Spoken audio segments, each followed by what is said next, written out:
This man has the ability to rewind time.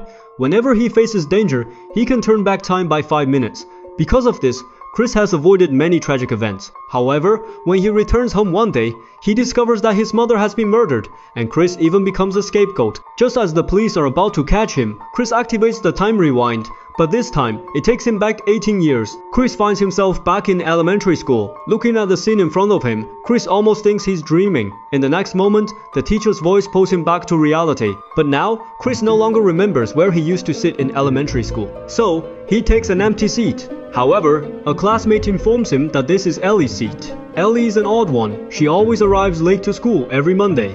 At this point, Chris still feels confused. Why did his mother's death send him back to 18 years ago? Right now, all Chris wants is to get back home as soon as possible. When school is over, he rushes back, only to remember that his mother is still at work at this time. When his mother comes home that evening, she finds Chris sleeping on the floor.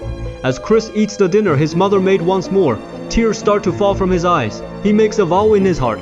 This time, he would not only save his mother, but also start his life over, leaving no regrets. The next day at school, Chris meets Ellie. Observant Chris notices bruises on Ellie's body, leading him to suspect that she might be a victim of domestic abuse. After school, Chris approaches Ellie, hoping to befriend her.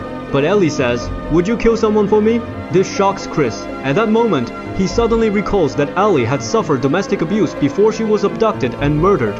If he could stop the abuse beforehand, maybe he could save Ellie. However, all of this is witnessed by a man across the river holding a paper plane.